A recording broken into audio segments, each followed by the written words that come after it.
You are now listening to Akashic Knowledge for Spiritual Growth and Transformation. Your host along this journey, Pleiades. Peace and love, light beings throughout the multiverse. I am here on the Akashic Knowledge podcast number 10 with my sister Taylor, and we're going to be talking a little bit about everything in the universe, primarily focusing preliminarily on astral travel and metaphysical phenomenon, stuff like that. But we're just kind of here to, exchange energy and share the information of our interaction together, because this is actually our first time meeting each other, but we've been aware of each other's work for a while, so it's kind of like it's a cool meeting.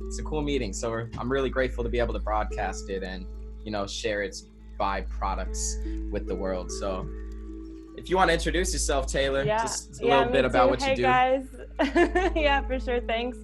It's okay if I call you Derek or yeah Derek. Okay, Pleiades, thank you, Derek. I'm really excited to be here too. Been a long time since I've been in a video or anything like that. So, but yeah, we haven't met before. Really excited to meet with this guy and just talk and see what kind of comes up. And yeah, no, it's very fun. That's why I really like these podcasts, because it's just so free form, it's organic. Like we have two beings that are interested in these esoteric concepts and very initiated in the true nature of things, just having a conversation about the true nature of things. It always leads to enhancing perspective. Yeah, I definitely could use this right now in my life, so perfect. Such a blessing. Yeah. So to get right into this, let's start with what was potentially your first astral travel experience? When was it? And kind of as much as you want to get into it, how was it like? Okay, this is a cool question because my mind goes in two different directions. The first is that I think my first real astral travel started when I was really intending for it to happen 3 years ago. But kind of my own experience of astral travel, it makes me also think that I have been astral traveling since I was a kid too. So I see times in my life when I was potentially astral traveling and then didn't really know it. So, but then I kind of started again. So I guess I'll just maybe give you a little bit of my thoughts about what astral travel is like for me. That will help make it more sense. Yeah, for sure. Okay, so a couple years ago, I was really wanting to astral travel, and it felt like such a mystery, I was how do I, what is this experience? How am I supposed to, and I had all these ideas that it's it has to look this way or that way or something like that. And so I was really trying. And it was actually this girl, she's on YouTube too. Oh, what is her name? I wasn't even intending on bringing her up, but Abby Normal. I don't know if you've ever seen her on YouTube, but she's so great. I don't think I have. Abby Normal, I would give her a shout out because she does these journeys, and she's really psychic and super interesting, and she goes into all these different nooks and crannies of the universe.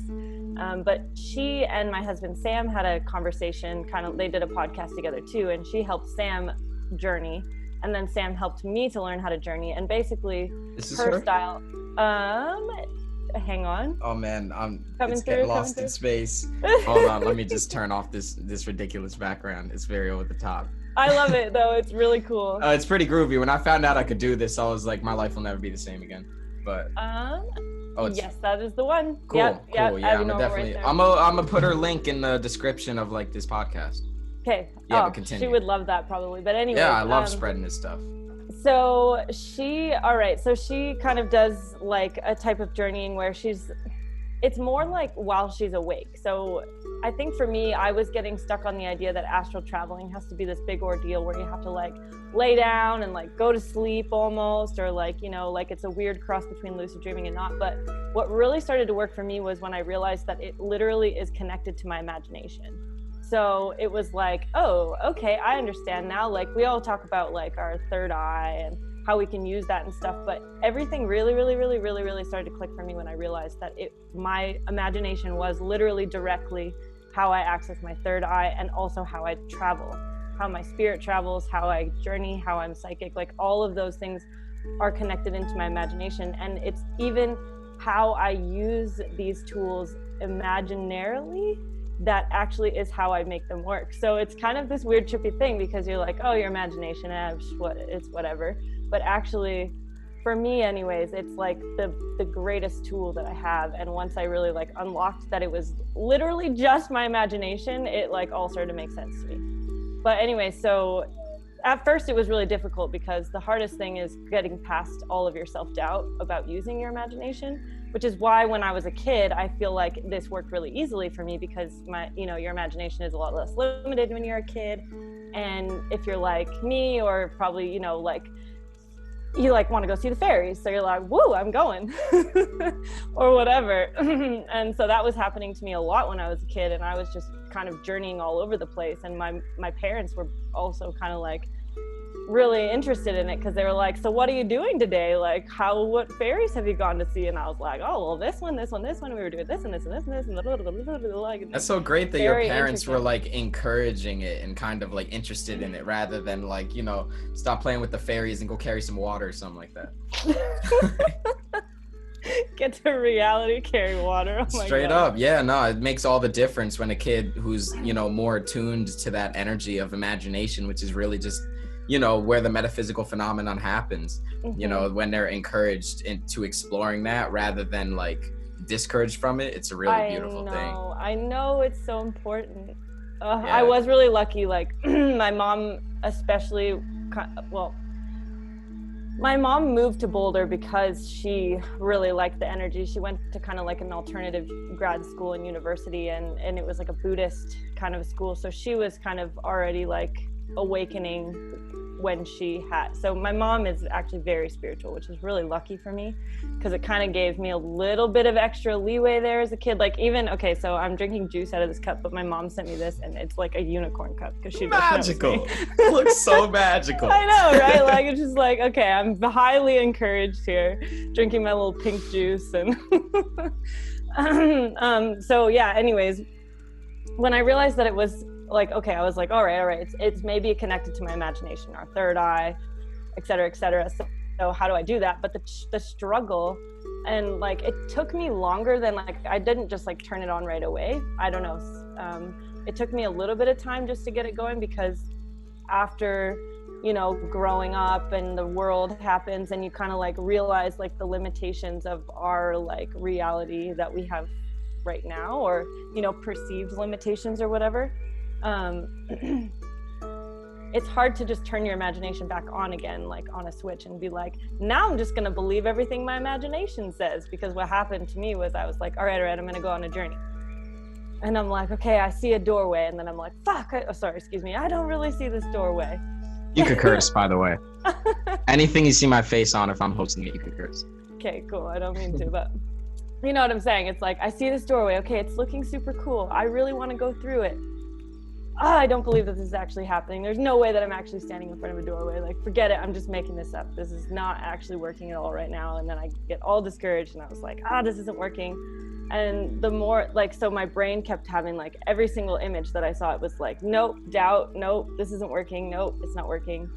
And then it just took time for me to be like, okay, relax, it doesn't matter, maybe it's real, maybe it's not real, maybe let's just keep going, let's just try and see like what happens if we go through the doorway, like just out of curiosity, like doesn't matter if it's real or not, like let's just go see what we can see on the other side of this doorway. It's like, okay, I open it up and I see like dark space, and I'm like, it's not real.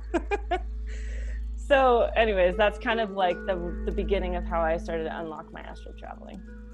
That's really powerful, and I love the way that you like presented your experiences with astral travel and what it kind of is, because it really is a lot more simple than it's made out to be, especially those who haven't really like done it yet, or haven't done it since they were kids, or whatever the case may be. It very much is like you're taking an intense psychedelic type of preparation, like it can really feel like that. And it can be like that, when you go into sleep with like binaural beats or something, you get into the sleep paralysis and then you vibrate yourself out. It could be like a real intense experience, but it could also be like, accessing states of meditation, or even not even meditating, just like in a daydream like state where you're just kind of like focused on, like you said, your imagination. because our imagination, you know, I say it all the time, it exists just as much as physicality does. It's just a different vibrational plane of photons. You know, the light in that plane of existence just vibrates at a higher frequency than the light particles that create matter, you know, so it does exist. It's just a matter of like transferring your consciousness to that plane long enough for you to experience it and or manifest it, because anything that's been created in physicality was first created in a higher vibrational plane. You thought something into existence and then you brought it into physical existence. So anything that exists first started here. So when you realize that, all the fairies, all the elves, all the, you know, dolphins and like mermaids, everything you see, those are all real. And most likely a lot of those beings sometimes come into physicality, or at one point were physical, and then they became metaphysical in their exclusive existence. And you could really interact with some divine beings and just receive a lot of information when you do exactly what you said. And that is kind of like release expectation. Definitely releasing any type of fear and or doubt, because exactly like you said as well, many of us are kind of like put into this conditioning where we lose touch with this imagination realm, where when we were kids, it's like, you know, like the movie Moana. You ever seen that movie? Oh my God, like 100 times. Oh my God, same. It's such a beautiful Such a good movie. It's exactly what we're talking about, yo. Like she just is one with the water. The water's talking with it. She's talking with it. And that's exactly how we are as kids. And then she loses touch with the water. And then when she gets older, it's kind of hard for her to communicate with the water until she kind of has to just be like, you know, let everything go type of thing. And then when you really let it all go and allow yourself to be formless again, like when you were a kid, without all the preconditions of, you know, social expectations and et cetera, you're just in a state, an organic like state, where you're just able to interact with these more subtle realms. And it really is just as easy as like sitting down, closing your eyes, and just like painting a picture in your mind and focusing on it. You create that into, not even creating it, because it already exists. Every conceivable reality already exists. It's just a matter of like aligning yourself to the certain reality of which you want to imagine.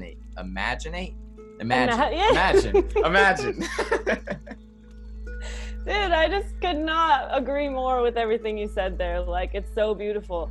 I love, even when you were talking about, okay, this imaginary realm, like this other realm that's like, okay, this exists here. That like, to me, that is the astral plane. Like that is the astral plane. Straight up. So it's like, you know what I mean? It's like, it's this other, it's like the spirit realm. It's like the realm that is not matter, but it is also intricately connected to all of matter. And what you just landed on at the very end of what you said, which is like, oh, and also the connection of Moana was like the most perfect thing I've ever heard, like so perfect. But the last thing that you ended on, which is like that everything that has existed or could exist or might exist kind of interacts with this weird plane and has kind of existed at some point. Like that was what, like when I kind of tapped back into my like fundamental belief in infinity, which is just kind of like this knowing that I've always had, is like, okay, everything is infinite. I don't know why, like I don't really have any necessarily like scientific basis for my feelings towards infinity, other than I just know that I feel really strongly about infinity, and I feel like infinity must be true, because otherwise we wouldn't really even be able to conceive of it.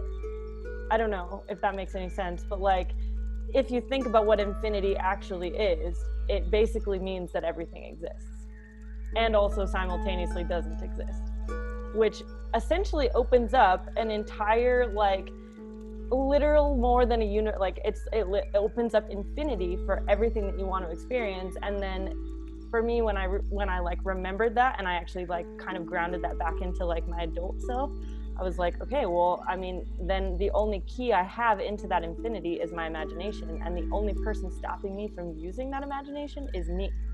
So I just need to just need to cut it out. Like, I just need to stop doing that. Because why? Like, who's limiting me, and what would I even want to do that for? So, and I like what you said too, how like, you know, you can kind of like, for me, I go into like my imagination in different ways now. Like sometimes I'll do it when in just like a dreamy, kind of like a daydreamy state. But for me, a lot, I've used different tools. So like the first tool that really, well, there's several different tools that I use, but one of the ones that works the best for me is art. And so when I unlocked art as my tool for astral travel, everything started to make a lot more sense because, yeah, I mean, like, obviously I like to paint and stuff, and it's just, it really, I also really, before I started unlocking my imagination, like before any of this, I really wanted to paint anyways. It's just that when I started using painting as my tool for astral travel, not only did I astral travel better, but my paintings got phenomenally better. You know? Describe a little bit about what the process like that would be after you say what you were saying. Yeah, no, I was just gonna kind of rattle off a couple of the other tools that I use, like, you know, magic and candles and fucking going for walks and shit, but whatever. Okay, so my paintings, yeah, I really like my paintings. I think that they're great. I didn't always think that they were great, but I especially think that they're great now because like they are, each one of them is connected to like a journey that I've gone on. So, before you go on real quick, I know that there's gonna be people listening to this that are asking, yo, where can I get some of these paintings though? Like, do you have a way for people to like kind of order these online or something like that? Not right now. I really want to do something like that. I'm just not sure how it's gonna manifest yet. I've tried a couple different things. Honestly, the only place that I am online right now is my Instagram. So like, if you want to see me and you want to see my art and you want to like talk to me or whatever, that's the best place to do it, just until I figure out what I'm going to do. Because yeah, like, you know, I was selling them kind of on YouTube, and I was actually selling them a little bit on Instagram, and it actually was like working really well. It's just that I don't know what happened to me, and I just needed to think about it for a minute. Yeah, no, there's definitely efficient ways to do it, but yeah, people could probably just message you on Instagram if they're interested. I just knew that they're like, yo, these paintings sound deep, like, you know, and it was low-key a thought of mine as well. But continue. Okay, so my paintings, all right, they're super great. So oh wow, what's been going on with my paintings? All right, so I really like art, and I've always used art as a tool for myself. And in fact, going back to when I was a kid too, like I don't really love talking about when I was a kid. I never feel like that like suits the story. But I mean, you know, when I was 7, I was kind of in like a really deep state of my imagination back then. And like I existed in like a fairy world. And my parents encouraged it, and they put me in like these like Waldorf schools. So I was just like this little rainbow child to the absolute maximum. And gardening and fairies and roses and drawing and painting. And my mom used tarot cards, so I was like really interested in her oracle cards and her tarot cards, and I loved them so much. And the first art project that I ever did was I created a deck of what I called rainbow tarot cards. And it was like I sat in my room one day and had like my markers, and I just drew like 20 rainbow tarot cards and like cut them into the tarot size. And I came out of my room, I was like, Mom, look, I made a rainbow tarot deck. And she was like, oh my God, whoa, this is crazy. And I actually still have the deck. Like they wanted to like make it into an actual thing, and it just, you know, it didn't happen. But so that was like my first experience of journeying with my art. And then I just never kind of like came back to it until I started to want to astral travel. And it was actually Sam's recommendation that I just try drawing something, like try like intuitively drawing something and just see if there was any information in the drawing for me. So I was like, oh, this is so dumb. I'm never gonna get anything out of this. Like I think I had like a little temper tantrum, and it's probably like a good cry over it before I like sat down with a pencil and I like drew this thing, and I was like, ugh, I hate it. It means nothing. And then I was like, no, what it means is that there's this infinite mirrored reality where like, and I had like this whole description of this silly drawing that I did, and Sam was like, not working at all, huh?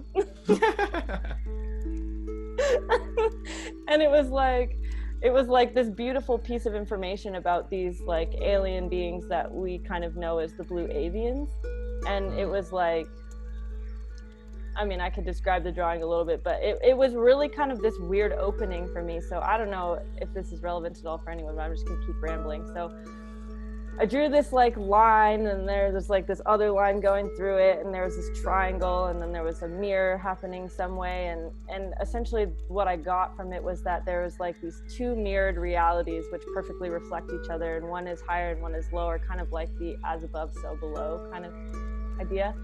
And I just saw this information. I drew this little arrow coming down from above, and I was like, okay, so there's information that's being conveyed from above to this below realm, and I really feel like this below realm is us, and I really feel like this above realm is something really cool. And I like knew naggingly, like in the back of my head, I was like, it's the blue avian realm, it's the blue avian realm, but I wasn't really ready to say it. And I was like, I just know that these two realms like perfectly reflect each other. It's just, they're same, but kind of different, like, and then I was like, okay, I think it's the blue avians. And what kind of happens to me is that whenever I really tap into something, I get visits from the beings in those spaces. So immediately I started to feel a blue avian in the room, and I looked at Sam and I was like, is there a blue avian in the room right now? And we could just feel it from the corner, and it was like so strong. And luckily for me, Sam is also very like psychic and intuitive. I think he's my husband. So anyway, yeah, I'm familiar with his work too. But anyway, so he's like really good at kind of like turning his brain and like channeling. So he a lot of the times will be able to like channel what they're saying. And that's really nice for me. Like that's a gift to have him in my life, because we can kind of work off of each other. But like, so he's channeling this blue avian who's sitting in the room with us, and like I'm just having this intense experience and I'm able to ask these aliens different things, and Sam kind of translates for me, and I can talk to them myself now more, especially after like I've been doing this for longer. But especially in the beginning, when I wasn't very confident in my ability, it was really nice to be able to have somebody who could like help me to get the information. But yeah, so then I was like, then I learned a lot about the blue avians, and I learned a lot about like kind of myself, and had this real experience. But what really happened was then I was like, oh, okay, so my art is a tool. Okay, apparently it is. And so now what I do is I started again making a deck of cards immediately after that, and I called it, I think it's like a blue avian deck, pretty sure. Yeah, it is, because I was feeling really connected to blue avian. So I just started painting these little paintings, and it was the first time that I had ever really started painting without having like a plan involved first. So normally, you know, in like regular like academic art, you generally have like a plan of what it is that you're going to create, and then you kind of go about creating it. Whereas all of a sudden I kind of switched it, because I was like, okay, I'm opening myself up to information instead of being in charge of what's going to happen here. I'm just going to let it kind of come out on the page. And that was when my art took a turn for the better, like, and stories started to come out of the pictures, and I could sit down and tell what was happening in the picture. And that's when I kind of started writing about all my art and stuff like that. And it kind of just kept growing and growing. And I did like a series about Atlantis, because I was really curious to learn about Atlantis. So I did this big old journey into Atlantis where I painted like 40 paintings and ended up having a show with them and stuff. And people did buy them, actually. I did it in Kelowna, which is where I live now. I did it at the restaurant that I work at. I was like, I need to have a show for my art. And they were like, okay, you can show your art here. And I had like a big gathering, and all the people came, and I was like talking to random strangers about Atlantis really excitedly. And I was like, I don't know how this is gonna go. That's so beautiful. That's how it all starts. Yeah. Just so getting it out there. Yeah. So I don't know. I mean, yeah, that's all I have to say about that. Now I just know that I can paint I just pick like colors and feelings, or maybe I have an intention of what I'm going to get to. If I'm like, all right, I'm really curious about like the Hathors, or maybe I'm curious about this or that, or maybe I'm just wanting to know if there's anything for me to learn about right now. And then I just kind of like pick tools that seem to work. Like for me, I love gold and things that are gold, and I really love roses, and I really love, yeah, those are my two favorite things, gold and roses. And so like those are often like gateways for me into like deep parts of my truth.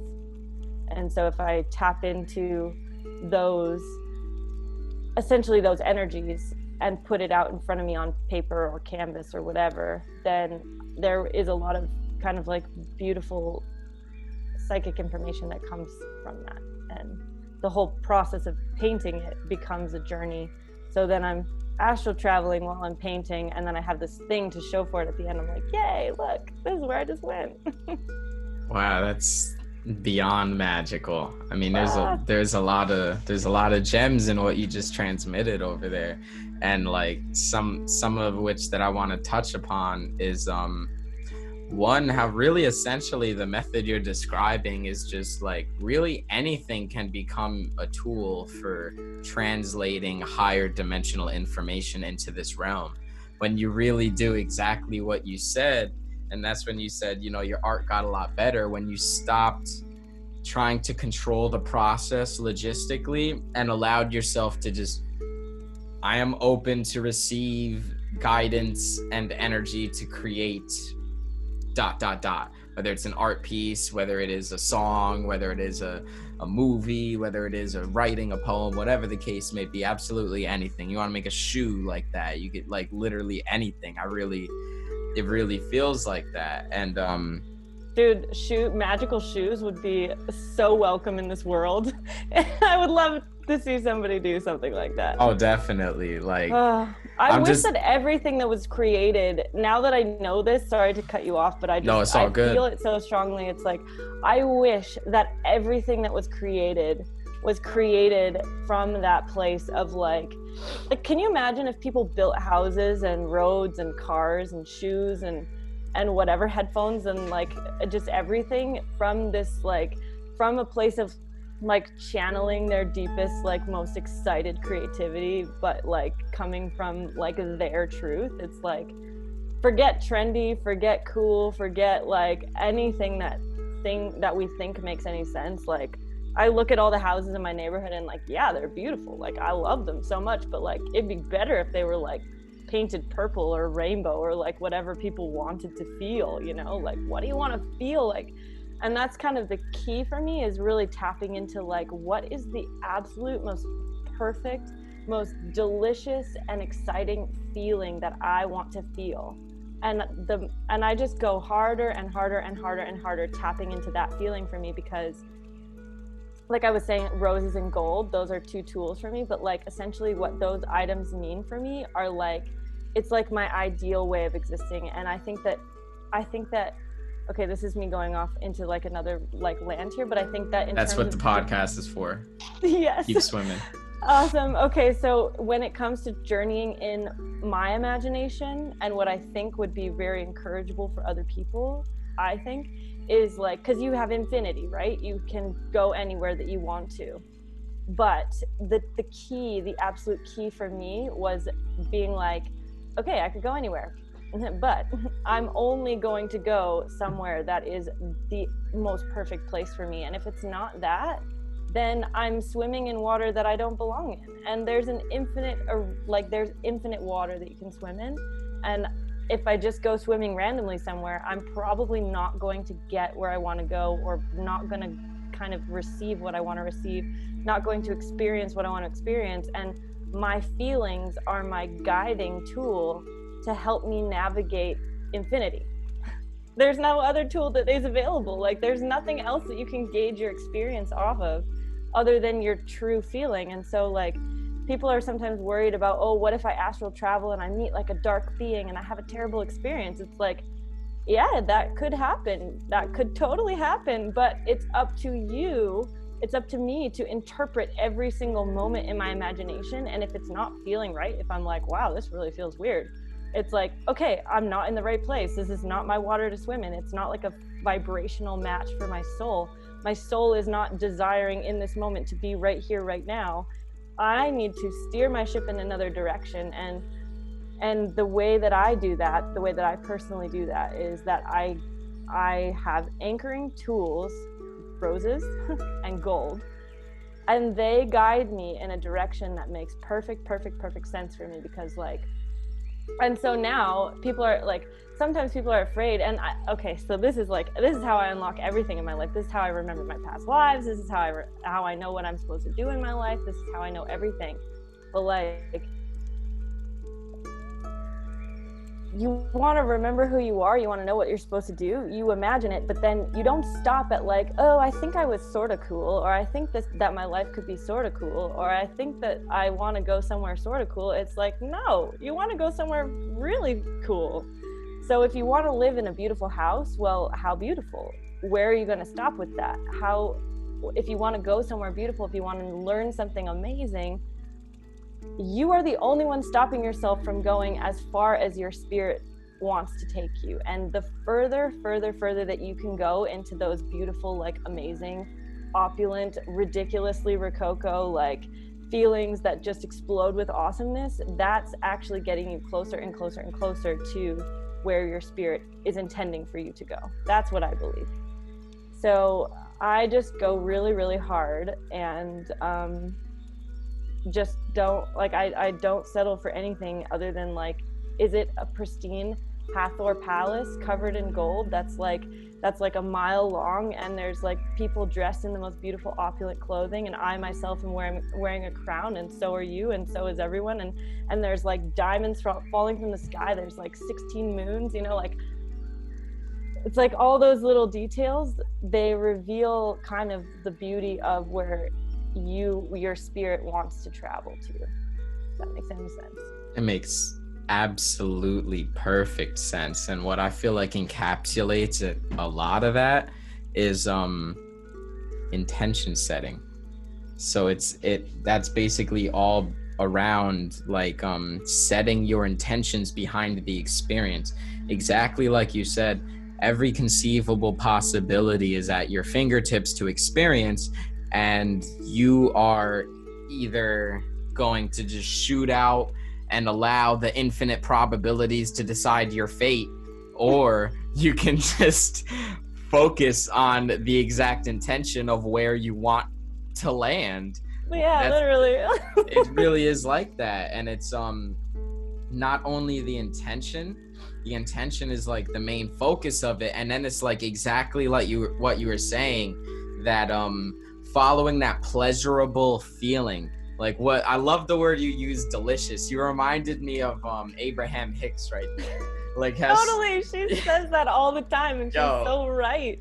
It really is. Like, we came here to do what was the most delicious for our soul. Our life purpose or our passion is really just the stylistic expression of channeling source in the way that was the most delicious to our soul. So like, that's really all that our experiences can be and will be based around, if we recognize what we just described. And then you having that pleasurable feeling fueling the intention, the emotion, which is just energy, is fueling it to kind of like project you into that state of vibration. Because for like us to reach these higher vibrational states, there's an elevation of energy that occurs.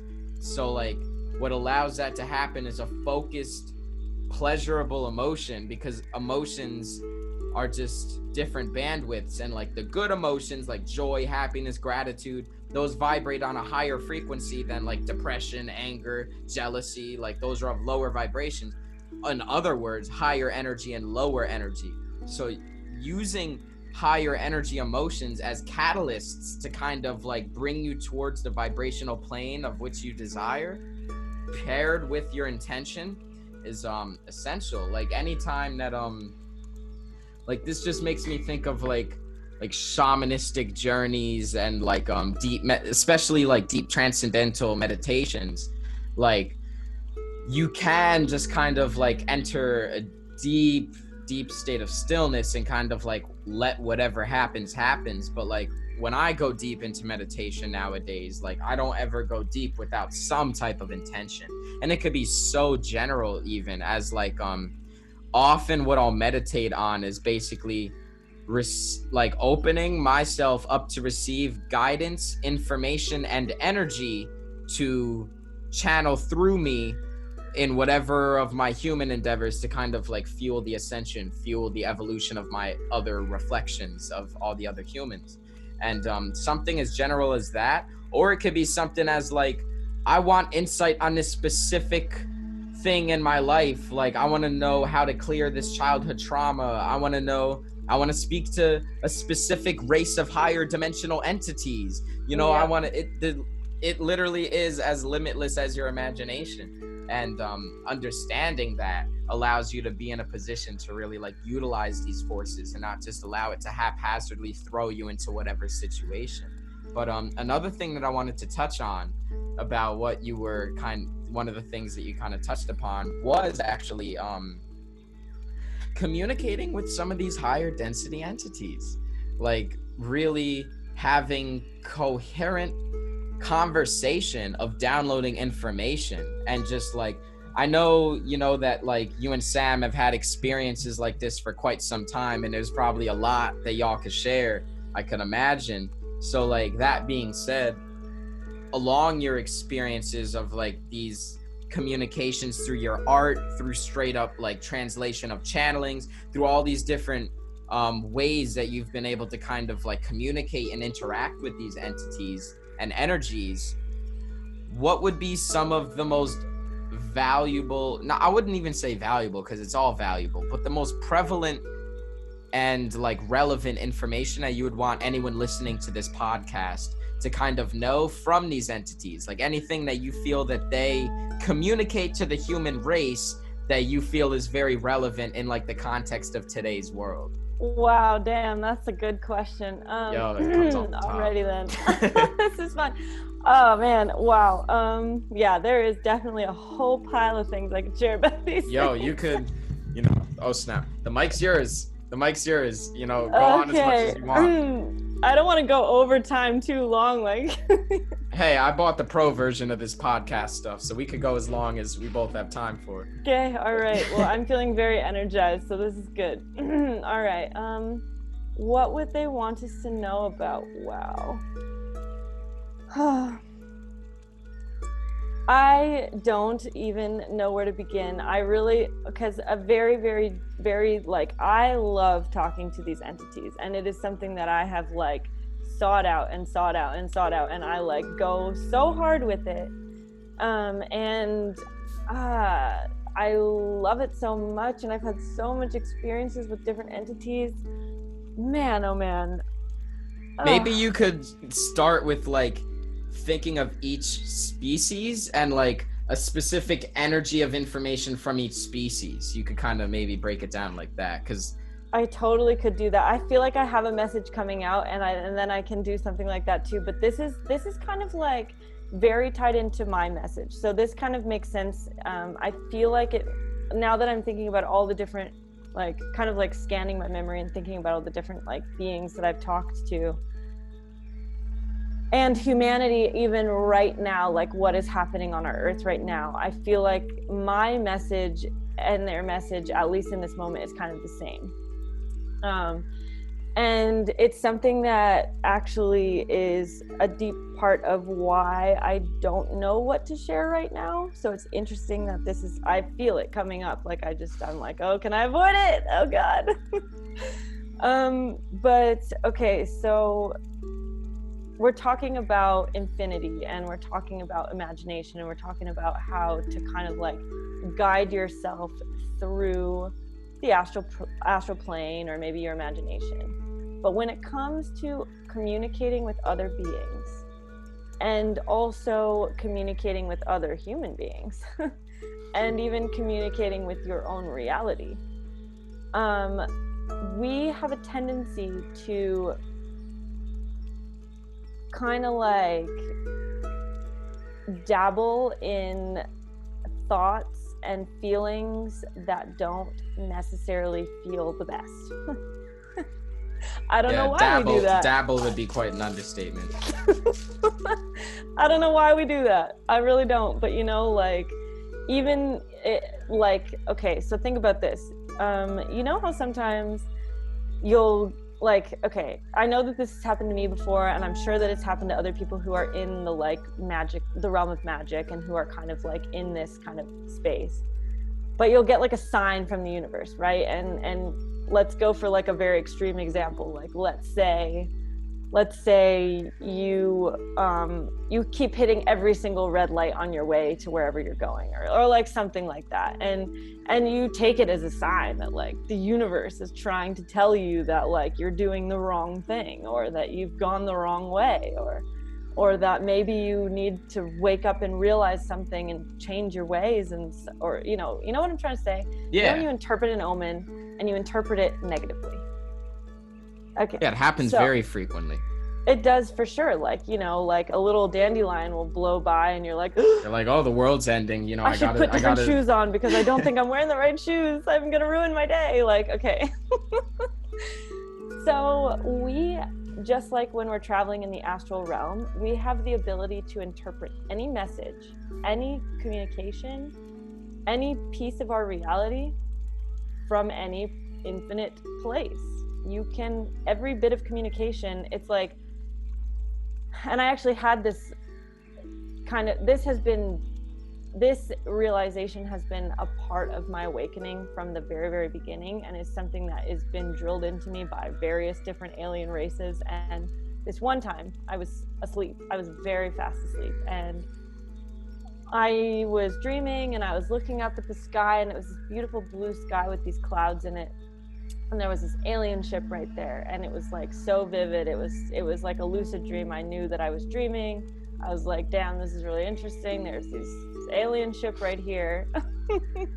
And it was like in the dream, all of a sudden I got this message: you have a message from the gray aliens. You have a message from the gray aliens. And I was like, oh, okay, all right, well, I don't know how to get this. So like a little bit of still dreaming and like walking around, I was like, you have a message from the gray aliens. And it was like, I started to see this like crystalline structure, this beautiful like fractal diamond crystalline structure that was like intricately designed and like beautiful sacred geometry, like come down from this ship and like enter my brain. And it was like, okay. All of a sudden I was like understanding alien language, and it was a very bizarre experience. I woke up from the dream, and in the night I was like having this experience of actually like understanding different alien languages through these like fractal crystalline little modules. Basically, essentially what they were is like, you know how when we speak we make noise, and noise itself creates like a sound wave. Well, these sound waves that are kind of like these beautiful sacred geometries are like these little packages of downloadable information. And depending on how your brain works, you can unpack it in various different ways.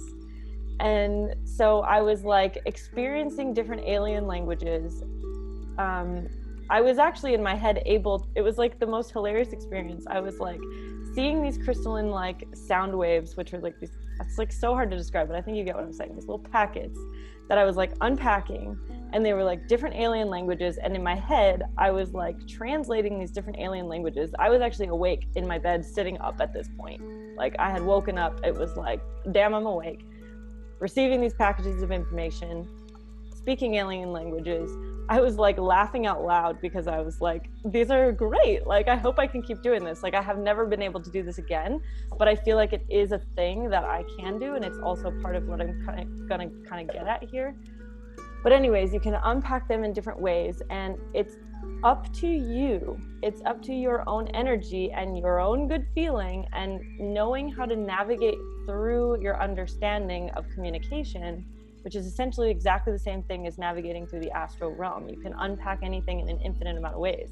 You and I think that we're speaking English to each other, which we are.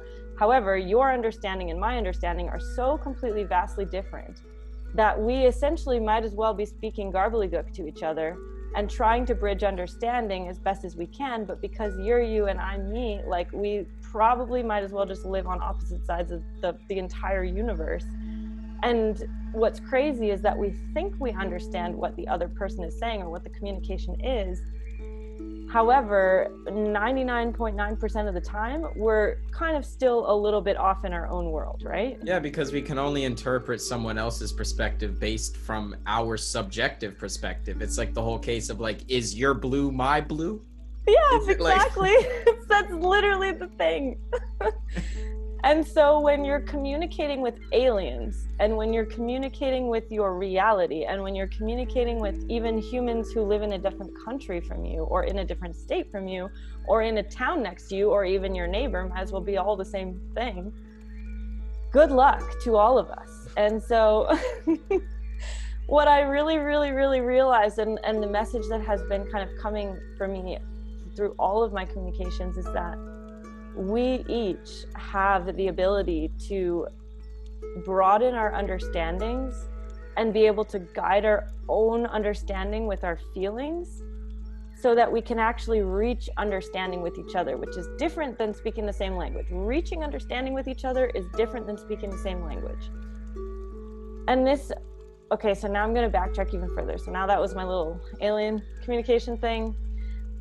The first entities that I ever started, and I'm going to call them entities, they're like other beings. The first beings that I started to really have like communication with as like a grown human being, as opposed to speaking with fairies when I was a kid, was when I was going through kind of this dark time. It was like the dark night of the soul. It was before I felt like I was waking up. I was very much entrenched into like our, if you want to call it, our 3D reality.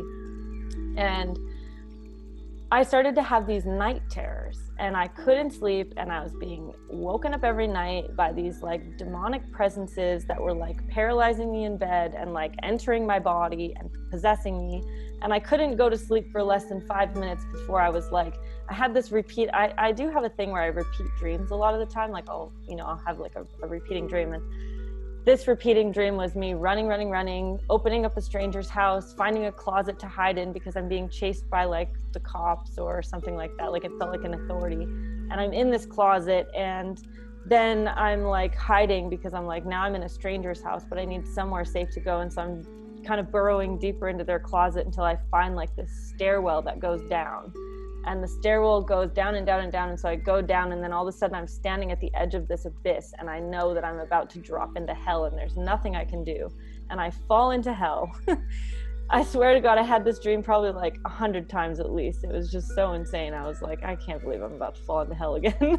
It's terrible. And I hated it because I didn't understand what was going on. It wasn't fun at all. Like, it was actually dreadful. And I was like, I don't want to go to sleep every night. Yeah, it happens to many people. I remember I had an experience where I was with my girlfriend at the time, laying down in bed, and then I had a sleep paralysis experience where I had a demon straight up come on me and start sucking the life force out of my mouth. Yeah, for sure. I couldn't move, I couldn't talk. I was sleeping right next to my partner, and I couldn't make and it. You're like awake, and you're like, help, but you can't do shit. Absolutely up there with the most horrifying experiences of my incarnation thus far. Yeah, it's crazy. Sure. I know exactly the experience. It's terrible. I was plagued by these experiences, and they're so hard, and I feel like we're not the only ones who go through that experience. I know for sure we're not. It's like, in order for you to understand, understand, but also it almost feels like it's an initiation for the higher vibrational experiences and interactions with entities, because you got to understand the dark to understand the light. So you can't just interact with all the fairies and all the magical beings and never say what's up to the demons and establish your connection with them. You got to understand both polarities. Oh my gosh. Okay, ready? You're going somewhere with this. So demons, right? Plagued by them. Completely plagued. Like, Satan is a dirty mistress. Like, it's just like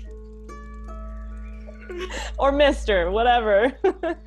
But so I was like completely at my wit's end because I was like, I can't sleep. I'm really tired. I don't know what to. I was broken. I was like, okay, you broke me.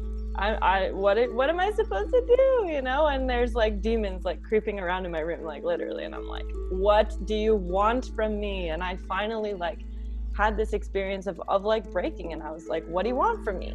Like straight up, okay, do whatever you need to do to me. What do you want from me? Like, what is going on here? And it was the strangest experience. It was like, all of a sudden I was having a communication now. This is the first time that I had tried to communicate. And I was like trying to understand. My intention was to understand because I was so broken. I was like, what do you want from me? Like, really, honestly, like, tell me, because I can't handle this anymore. And in that moment, there was like this little seed that was planted. And I know for sure, and I remember this exact being that I was looking at, and it was so twisted and strange looking. But I just had this feeling. I was like, maybe I'm not perceiving you correctly. Like, what is it that's going on here? Like, what is it that you need from me? Like, why are you coming to me? Why are we having this interaction? Like, what is really going on here? And when I started to ask those questions with the intention of finding understanding, it was like all of a sudden that being sort of like started to transform, and it was like it became this other being. It was like the scare came out of it. And it was like, it was slow. It wasn't like immediate, but I sort of kind of started to get it right then. And I was like, okay, something is going on here. Like, I could almost see the light in the being's heart. Like, it was like, okay, I feel like there's light in you. Okay, that's different. Like, that's just like the beginning. I saw like this little teeny speck of light.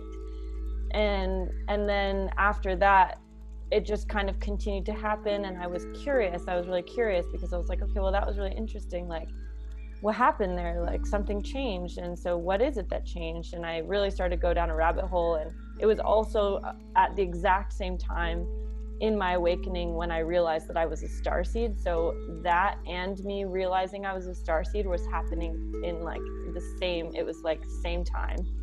And I was looking up alien beings because I was like, okay, I feel like I'm an alien. So what are the different alien beings? And I was like, oh, great. There's like certain alien beings that I like. There's like the Syrians, the Pleiadians, the Lyrians, there's like a list of 10 that we all know, the Andromedans, that are cool. And then there's these other ones that aren't cool, the Anunnaki, the Reptilians, the Dracos, like the scary ones. So there was like this split.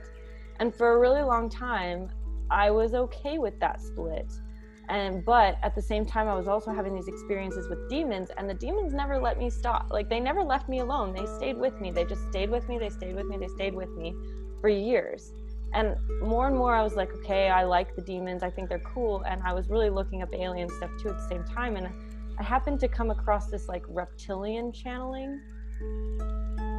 And it like, this was also like another key for me. It was really interesting. And it was basically a channeling of a reptilian who was saying, hey, listen, there are some reptilians for sure who do eat human beings and create wars and like seek this kind of like dark existence. However, there are also other reptilians who do not do that.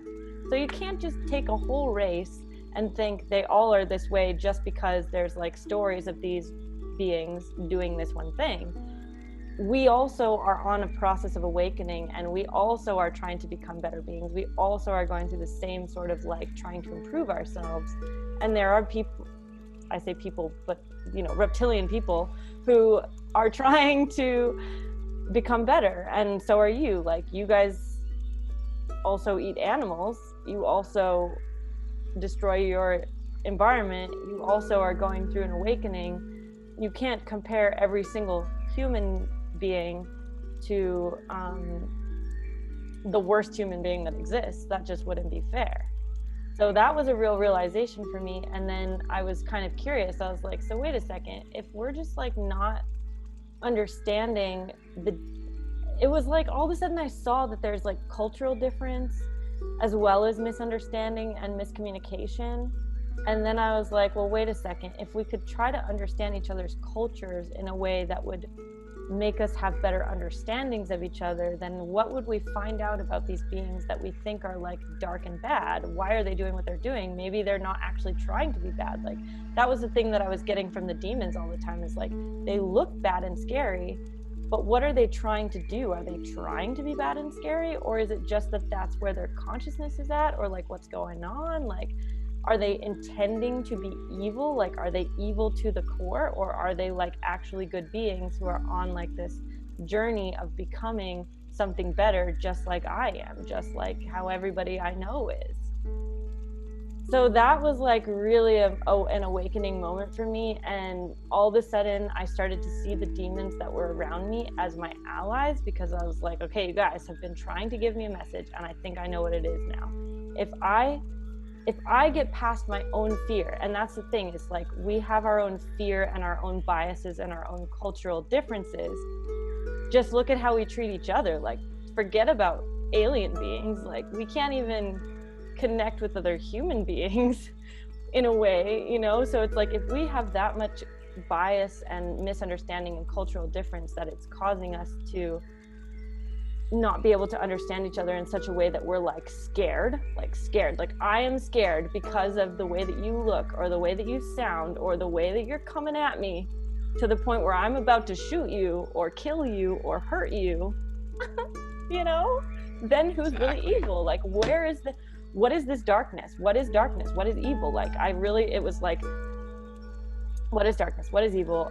Where are these things coming from? And I really started to feel like it all stems from misunderstanding, cultural difference that we're not strong enough to overcome, and then kind of like work on in our own selves. So back to imagination and good feeling, when it comes to me communicating to other beings, I now do the exact same thing that I have done with my imagination, which is that if I'm standing in front of a being which is very scary, perceivably scary, like a demon or like a reptilian or like an Anunnaki being, is it just my own fear that's causing me to not be able to understand them? And if so, what can I do about my own fear so that I can actually hear them properly? And when I started to really do that, like I started to intend for that. I was like, I intend to get over my own fear so that I can understand properly what this being is trying to say to me. Yeah, they look scary to me. They have horns, or they're all covered in exoskeleton, or they're 600 feet tall and like, or whatever. And I'm scared. I am scared because, you know, anybody would be scared. But do I need to be scared? Are they actually hurting me, or are they just standing there trying to have a conversation with me? And maybe their method of communication involves some sort of like arm movement that doesn't make any sense to me, and therefore I'm terrified. Do I need to kill this being because I'm terrified, or can I sit with my own fear long enough to be able to reach some sort of an understanding with them? Does that make any sense? It makes such perfect sense, and I'm really glad that you touched up on this topic, because people in this community that start to come across these these different races and stuff categorize it exactly how you did at first, and that is the Pleiadians, the Arcturians, the Lyrans, all them. They're the good guys, and then there's the reptilians. They're pretty to look at, you know. Maybe it's because they're beautiful. Straight up. Compared to us, they are similar. They're lovely. They have hair and skin that we understand. Maybe some eyeballs that we understand. Yeah, and then you got other beings that just look so different, and then you just categorize them accordingly. And also based off of like, even if you were to base off of like the actions of some of their population, like the Anunnaki playing a part in enslaving, a percentage of the human race and stuff like that. Like, exactly like you said, the human race, we ain't no angels over here, you know what I'm saying? We kill each other, we kill everyone else, like, we just destroy the earth, all types of things. And like, but are you gonna say that every human like is at that level of consciousness? That's another message that I got along my travels as well, was it's not black and white. And similarly, there might be Pleiadians or Arcturians or Avians or whatever that aren't the most positive themselves. So that's why it's really important when anyone goes into these out of body states, or like opening themselves to a state of vulnerability and reception to be able to interact with these energies. That's why it's so important to not just trust an entity saying like, oh, I'm an Avian, oh, I'm a Pleiadian or whatever. Don't trust on a lot like, oh, it has credibility, this is an Avian, I could trust them, they're the good guys, beautiful blue birds, they would never hurt me. And then like at the same time, it could be some type of deception. So that's why, with these types of phenomenon, especially metaphysical, interacting with higher energies or entities of information especially, but really in any realm of exploring truth and information, exercising intuitive guidance rather than credibility to any extent, because so many people get torn or a distorted perspective of truth because they don't allow themselves to navigate them towards the legitimacy of what they're receiving, mostly because of two main things.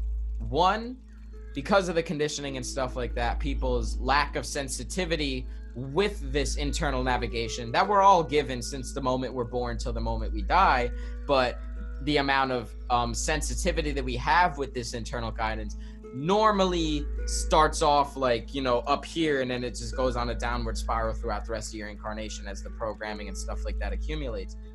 And then the second thing is usually a lack of trust in yourself to navigate you towards the true truth.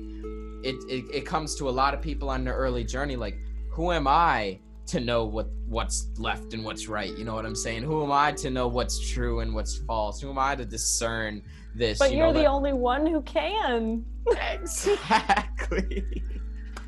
It's exactly you what I are was the about to say. one who does these things. Oh yeah, so true.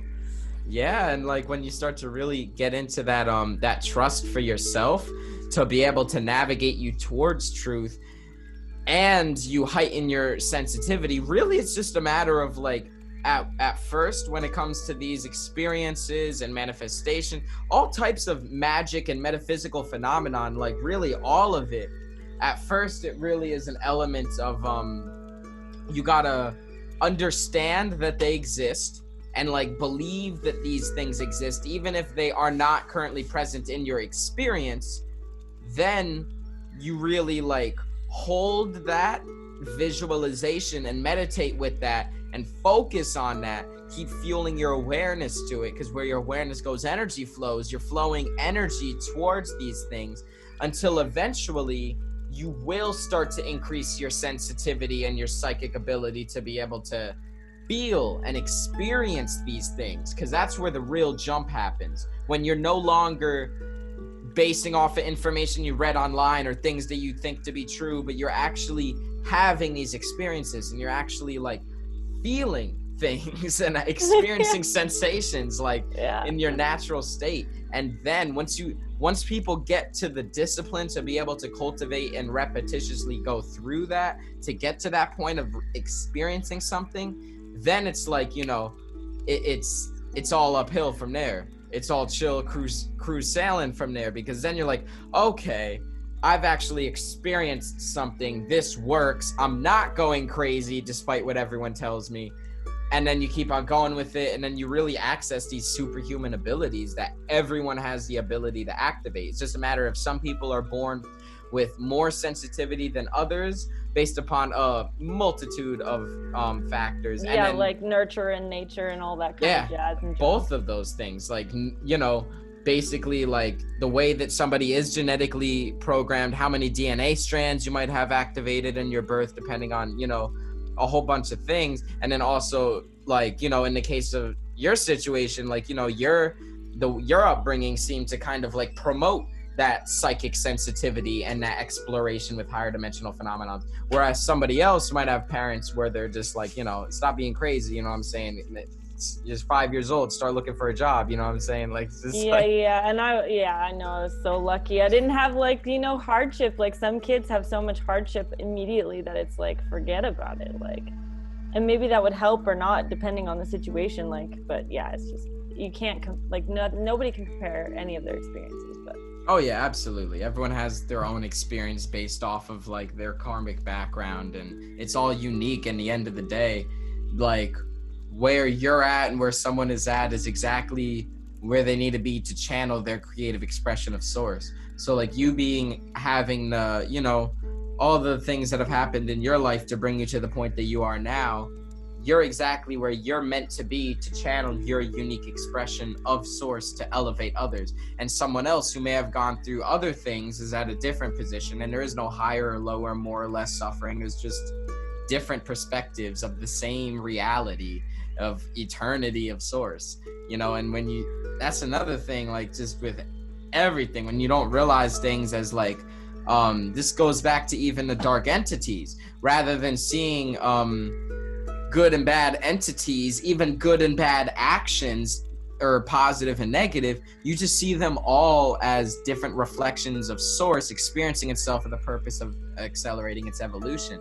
And I was actually going to say this earlier while you were talking about the beings that were like demonic entities that, you know, you're like, you know, they seem all, you know, they looks like a whole demon, you know, it looks very negative, but, you know, what if he is just like not trying to be negative? What if I'm misinterpreting based upon my perspective of reality? And that comes into like, I truly believe that every single negative phenomenon is playing its part in the evolution of things. So like I've come to realize, at least from my experience and my intuitive navigation, that is that there's negative entities that spawn into this world that literally exist to be evil, but for the purpose of catalyzing growth. Because like I see it as like, you could see, if you are to take the model of positive and negative, yin and yang, you could see like the positive element as being purpose, what you're projecting in front of you to kind of move towards. And then you can see the negative, more yin aspect as being the mission. That is like the negative aspect, that's kind of like, that's what's behind you, pushing you and fueling you towards the purpose. You know, that's actually pretty cool to think about it like that, because this is something that I'm trying to unpack really right now. This is kind of where I'm at in my journey, and not to cut you off, but like the understanding that we kind of have of light and dark. I feel like this is all kind of tied into all of these different things. Like, how do you travel the astral plane? How do you communicate with other beings? Especially for me, when I was very polarized between light and dark, and feeling like light was the only way to go, I was only giving myself half of the experience. But then I started to see the demons, and the demons, like Satan himself, like Satan as a being that I have communicated with now, like kind of a lot, and is actually a being that I love and respect, and is somebody that I would consider my ally, somebody who I believe is looking out for me, even though he's very like perceivably negative and dark. He's really taught me, and especially these demonic energies and some of these other alien beings like the reptilians and the Anunnaki and the different ones that I kind of have experience with, like the more that I kind of break apart my understanding of light and dark in the way that we feel positive and negative sort of mean, and especially in the way that gets tossed around too easily, like, oh, you have to be a light worker, oh, this person is dark.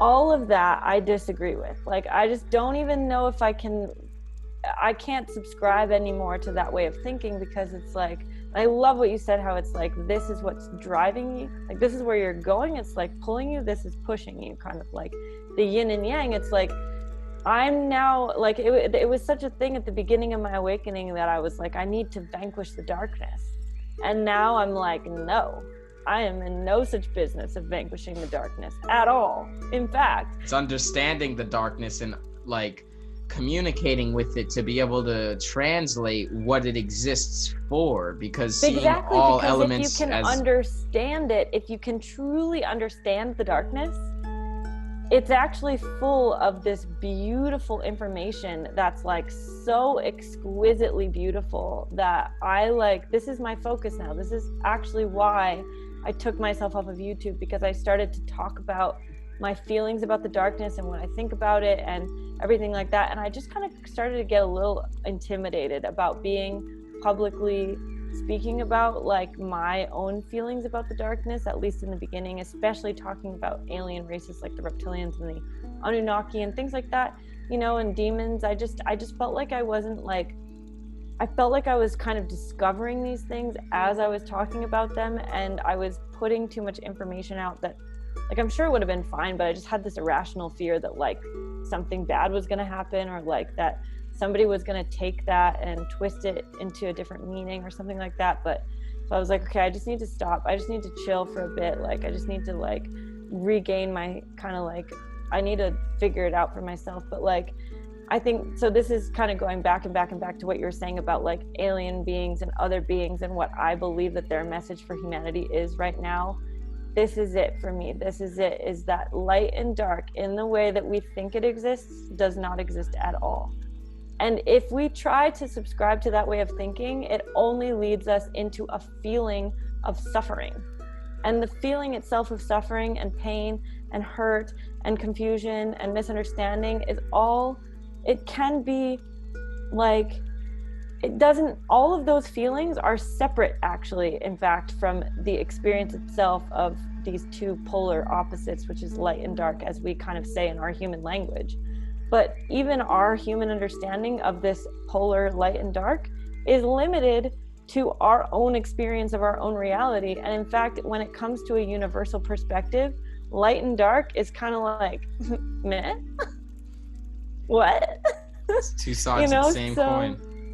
It's exactly the two sides of the same coin. And so for me now, this kind of like stage of my journey that I'm on right now, I'm like currently in the process of like fully embracing darkness instead of lightness. I would actually consider myself a dark worker and not a light worker. Hence why I no longer have a YouTube channel right now, because I just was not able to communicate properly that transition that I was going through. Like, and it was a big transition. It was like, I'm a light worker. Oh no, apparently I'm a dark worker.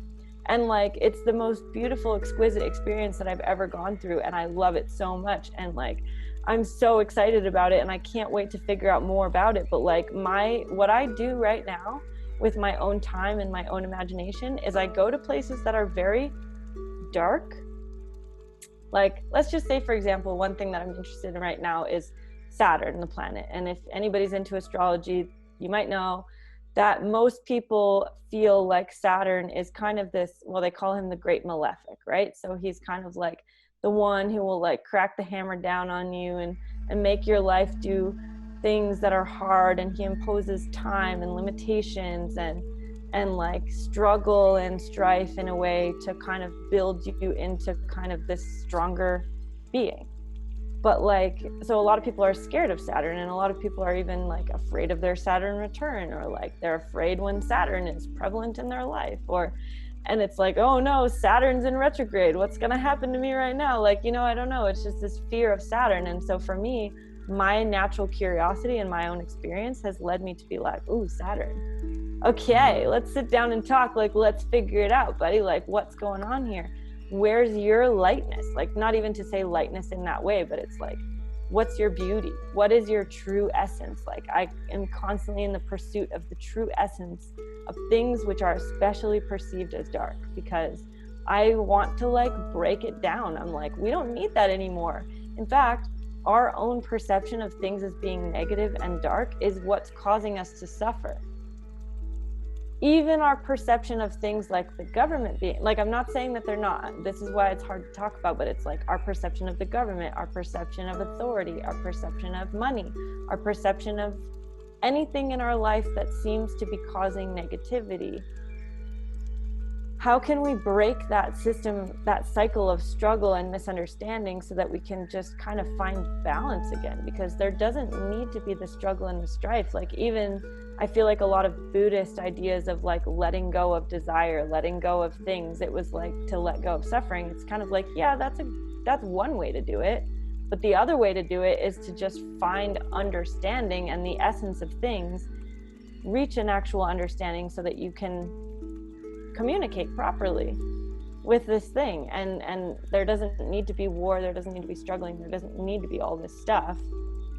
But it takes like you have to have the desire in your own heart to want to find that understanding, I guess. And also I feel like a big element to that is you know, exactly, I'm in your shoes all the time, man. Like, why it could be so challenging to communicate these concepts, because they're like, oh, so you think like the government enslaving people is okay, you think that rape is okay, you think that murder is okay. It's like, of course I don't think that's okay. What the hell? It's just a matter of like your frame of reference is what I've experienced, you know, because I had very, very similar experiences with, like, you know, I post a lot of information on my YouTube and especially my Instagram as well. And when I started to talk more about like the cabal and all these things, and then kind of come to the same realization that you were describing about like understanding the darkness and going towards it and transmuting it and like embracing it is how you're gonna see both sides. And there is no good or bad and stuff like that.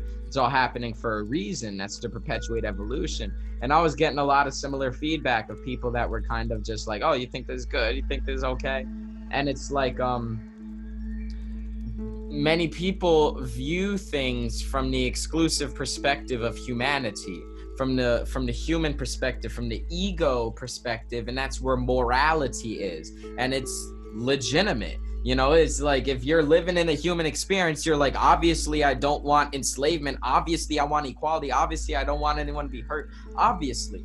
But at the same time, you know, it's expanding your perspective beyond the perspective where morality exists. That's what caused me so much conflict in my life, because you know, I was really getting to a point where someone I was talking to was like, yo, you think a murderer can be forgiven? And I'm like, yes. Like, you know, I really came to that. And then they were like, you know, and then I really was thinking, I was like, yo, like, I'm like am I losing morality? Am I becoming immoral because I'm seeing from a heightened vantage point? But it's to balance both of them. It's not to be like, oh, everything is perfect, you know, go ahead and kill that little girl, I'm not gonna stop you, or something like that. It's more like, when obviously from a human perspective, if you can prevent something like that from happening, an action will be taken. But however, if you can't do anything about it, rather than investing your energy in a way that's draining you, you can view it from a heightened perspective to be able to integrate and learn from it, to basically allow why it happened to fuel your evolution, if that sentence makes any sense. It's like totally.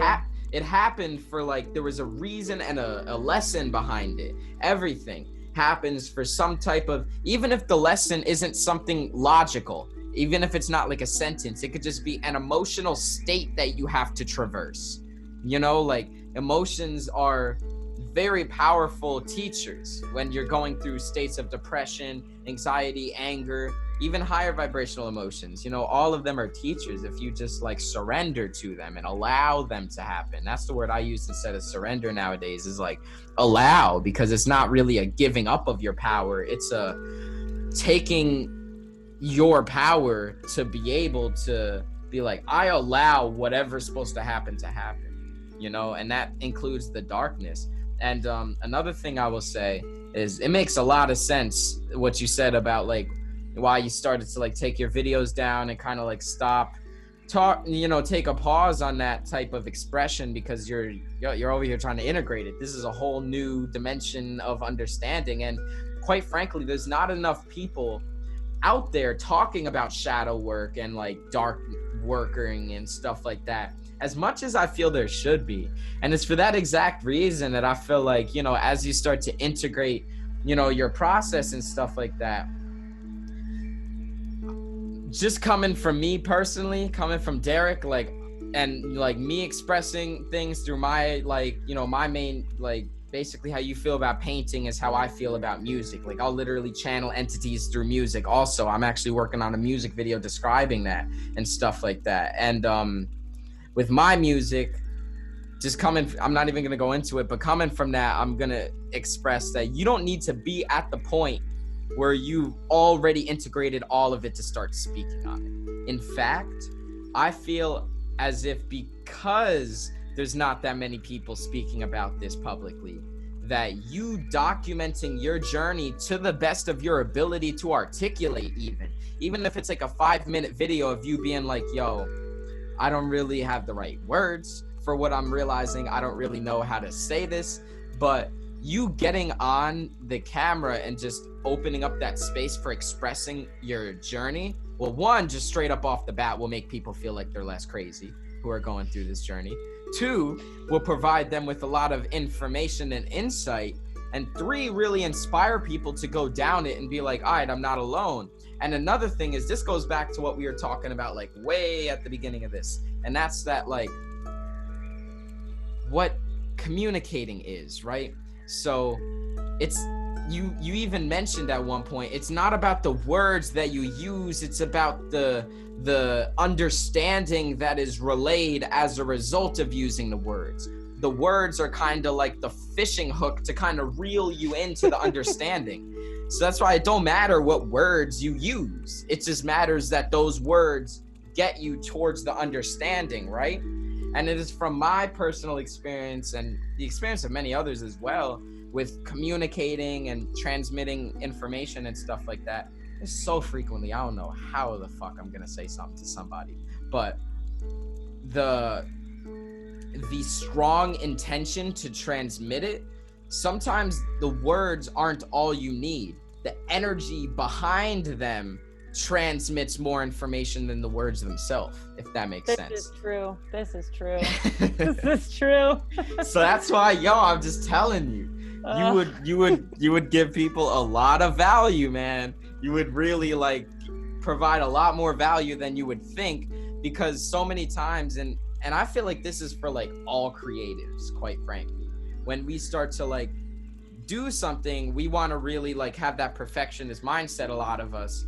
Oh yeah. That kind of just like, I have to be the Einstein of words before I can start talking about this. And it's like, you really learn along the way.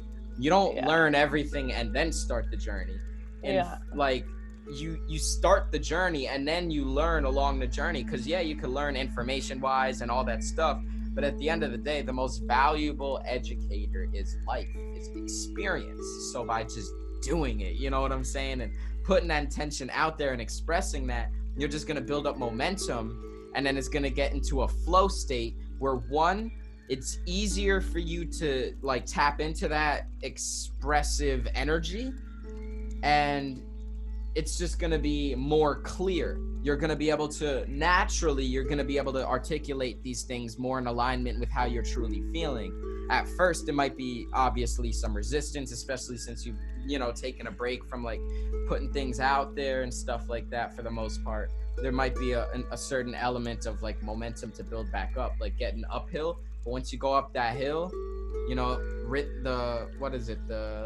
third hermetic principle, the law of rhythm, everything is gonna have that pendulum swing. Eventually, you're just gonna, and then people, it's gonna be a great flow. So that's just like something I felt inspired to kind of share to you, because like, we're all reflections of each other, and so much of like the energy that you're in is energy that I've experienced as well. And like, that's actually just reassuring for me to hear, even just that you all are also kind of experiencing the same realization. Oh yeah, because you can feel very like, what?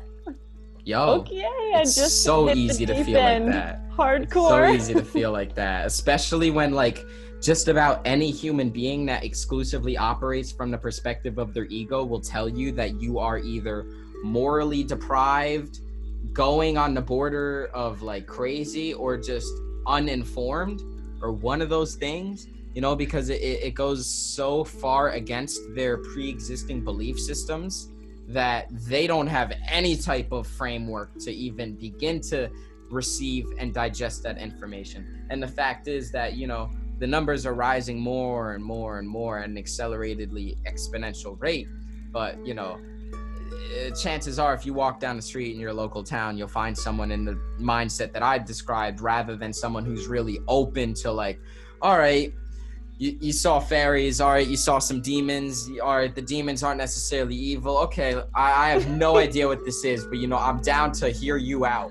Like, it's very rare to find that these days, although it's becoming less rare. So like, it's very easy to feel alone, and that's why it's so, I feel very strongly about this, man. It's actually really why I do most of what I do with all the different realms of expression creatively that I do, is just getting that raw, authentic, whatever I'm going through out. Like, I literally have 2 albums based on that. Like, the first one, Esoteric Expressions of Derek, and the second one's Derek the Human.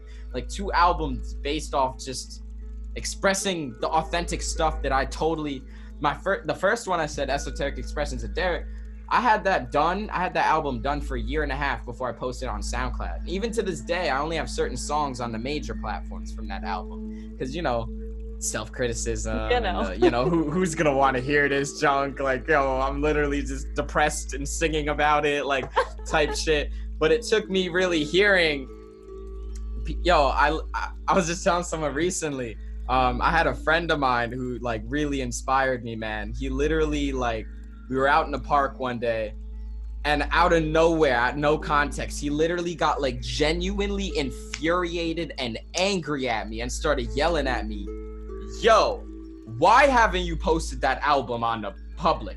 I just realized that was on private. You sent me the private link. For all this time, what disservice are you doing by not sharing this valuable shit with the world? And he was like, he's right. Yo, seriously, he was so aggressive about it, but he was coming from such a pure place of like, yo, there's so much value in this. And he was like that reflection of me that I needed to kind of slap me back to reality and get out of my mind clutter and like see things from the higher vantage point of like, regardless of what I think is aesthetically pleasing, or if my cadence is good, or if I get every single syllable so perfectly said that if I play the thing backwards in 100% volume, I can still understand what I'm saying, or some type of shit. Like, the high expectations we put for ourselves.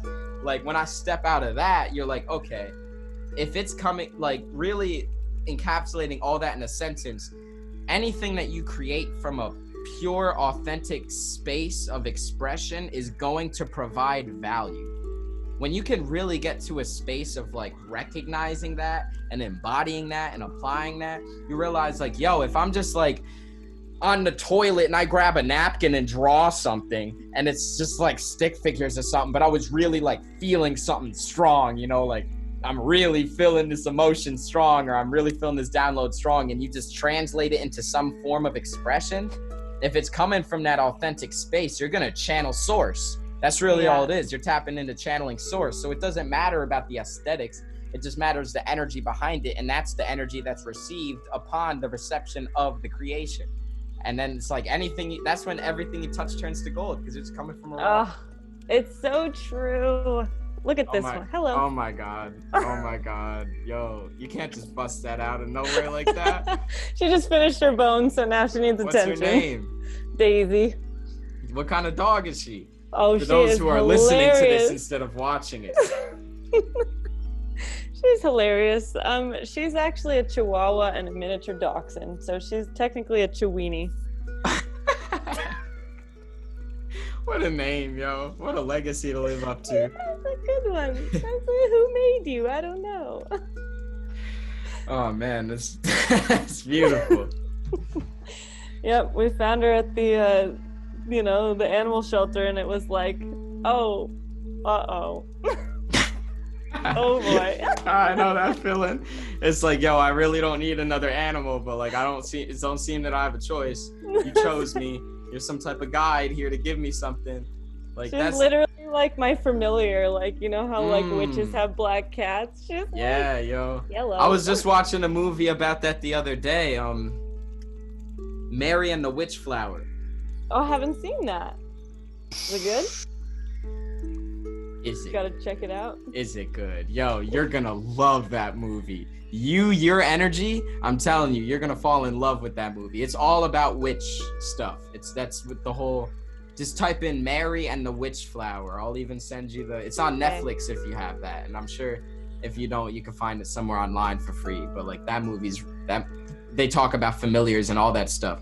But yo, your dog coming up, this kind of like brings us into this opportunity to speak about like familiars and like spirit guides incarnating as pets, and like specifically dogs and cats, because like I'm gonna just speak on my experience real quick, because I've grown up with cats my whole life. Like I've always grown up with cats, and actually one of my most spiritually awakening experiences was when I was 16 years old or 15 years old on mushrooms, looking at my Sphinx cat, and saw and interacted with a soul, like soul to soul, not ego to ego, for the first time, and actually made communication with her. And she was basically like, what was coming through was, she was like, this state that you are in of heightened perception of reality is the state that I always exist within, and that is why we can't communicate, because you're over here in this level of vibration and I'm over here, but now that your level of consciousness is increased, we can communicate. And I was 15. I grew up with this cat, this cat was almost as old as me, and I was just like, oh, like, you are such a beautiful being. I'm so grateful for you existing. Like, you're like, thank you for communicating with me and choosing to incarnate like alongside me. I never thought about cats incarnating at the time. It just kind of felt intuitive. And then, like, I grew up with some other cats that are very close to me. My cat right now, Ajna, she's like my daughter. She's like 3 going on 4 years old, fluffy Maine Coon cat. Like, she reminds me of like the Observers from Marvel. If you've ever seen those in the comics, they just like big heads. They just watch everything always for all of existence. They don't even blink. They just watch all the time. Like, that's literally her. So just watch everything. Wow. And I've received a lot of downloads about her that, like, one main thing I feel like about pets in general that I kind of wanted to see her insight on was that pets, so to speak, they operate within the second dimensional consciousness in frame of reference to like typical average third dimensional human consciousness. And normally they would incarnate as some type of mutual interaction with the human that they choose to incarnate with, as like the human gets like protection, either in the example of like dogs and cats. Like, with cats, it feels like they will kind of like help protect the humans ethereally, like kind of like transmuting energies. If there's any dark entities that come around or energies, the cat is kind of like sage or Palo Santo. Like they just kind of like transmute that energy, and they get like ethereal protection. And then a dog is kind of like physical protection. Like, typically dogs would kind of like, you got like a big dog, intruder comes in your house, the dog will probably take care of them, protect you, all types of jazz like that. Men in the wild would get wolves, or like, like dogs that they train will just like help protect them, and all types of stuff like that. And in exchange for that service to the human, the lower density consciousness of the dog or cat would kind of like, during spending this incarnation with this human, learn what it's like to operate in that level of consciousness, so that when they reincarnate at the end of that incarnation, 9 times out of 10, they're going to incarnate into a human, because they've kind of like learned what it's like to be a human. They've integrated it. They've lived alongside a human, really just integrated the energy so that they can learn how to be human. So it's kind of like a mutually beneficial exchange. But I was wondering your perspective on like just pets in general, and like the relationship, soul contracts perhaps, or some type of stuff like that. Yeah, for sure. Okay, so let's see. I think that the first thing that is coming up for me, and this has just kind of like become more my understanding of like the dimensions recently, especially through like learning, like through my kind of like dark work, is that just for starters, we have this idea, humans have this idea that there's like lower and higher dimensions. And I'm kind of considering that maybe the idea that there's like a progression from lower to higher is itself a human construct idea, and doesn't necessarily have anything to do with like actual density. Because I have this feeling that like the universe itself wouldn't delineate something as being lesser or more than anything else, more just a difference in some way.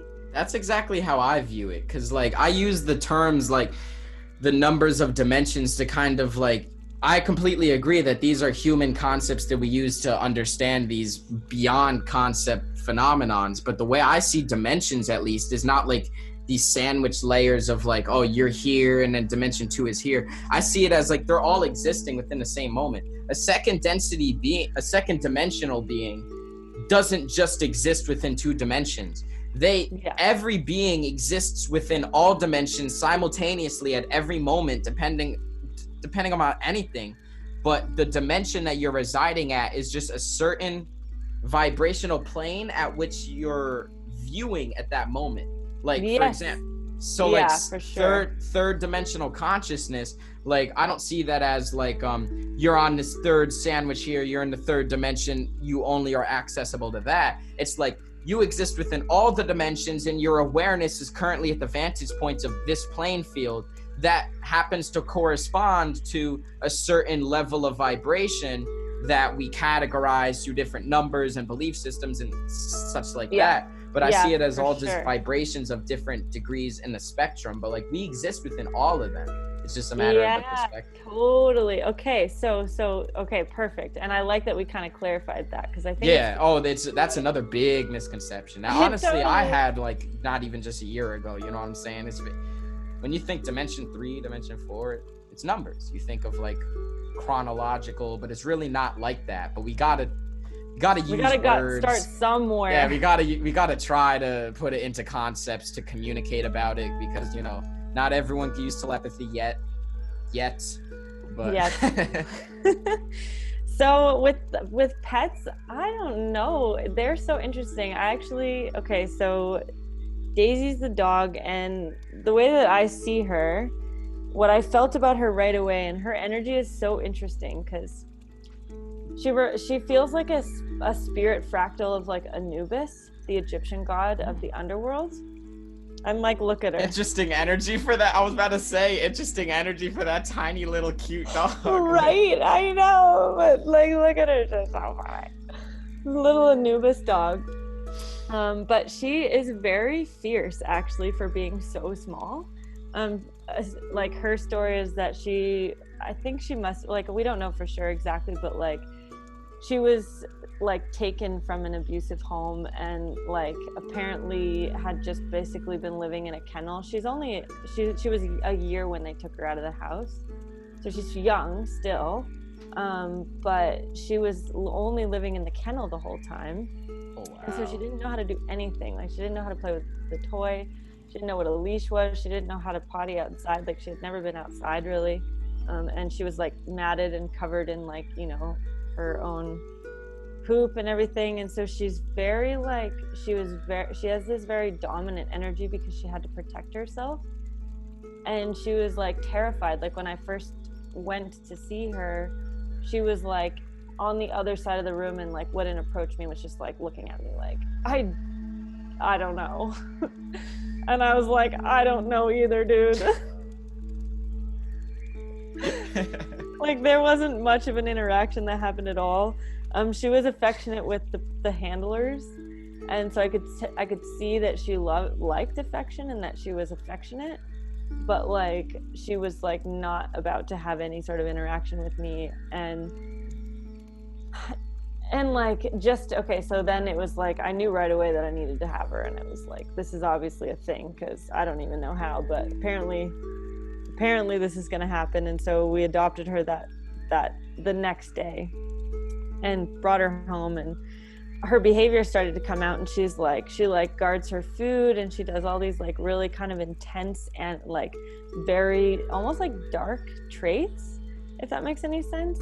I mean, more that she's getting comfortable and confident in her space, and we're like working with her through these things. She's getting better, but like her spirit is so interesting and so kind of like beautiful. Like she's almost this little demon dog, like this underworld creature, but she's so sweet. Like she's just so like, she's not really like, you just have to understand her, you know. So she's like teaching me how to bridge understanding so that we can communicate. So it's her magic is very like, I kind of attribute it to Anubis, because it's like very of the dark side in a way. You're very dark. Like sometimes I'll be doing this and all of a sudden she'll just be like showing teeth at me, and I'm like, okay then. She's like, I love you, but if I wanted to, I could really mess you up. Like right. Yeah, that's powerful. It really does feel like they all got a message for us if we're receptive to it. And you know, hers is just perfect for me. Like it's just we work together a lot, and we go through like, you know, the day-to-day experiences of this and that and the other thing, but like she's just kind of like grounding me, and she's like guiding me through this kind of like area of energy that I feel my soul feels is important. And when we're really kind of enjoying that space together, like even right now she's like super chilled out, it's because I'm probably doing, like, she's like licking my leg and she's like, yeah, I love this. Whatever you're doing right now is good. But I don't know, I feel like pets, you don't come into contact with beings willy-nilly. Like, it's not every day you have a pet. It's not every day you find a significant other. It's not every day you have a mom or a dad. Like, the people, the beings that you come into contact with in your life, regardless of their breed or type or spirit density, I just feel like so there was this one time I was asking an alien being, because I'm really excited about the idea of accumulating a lot of wealth. Like, for me, money is really important, and it's kind of like in the cat, like gold and roses are my tools. Well, gold itself is like money, and everything that money is, and it's more than just that, but money is a part of it, and like cash, like money, like currency, like paper that I go buy things with. Yeah, like that tangible abundance. Yeah, exactly. Like, that's really important to me. And I guess I forget what I was saying. Dog.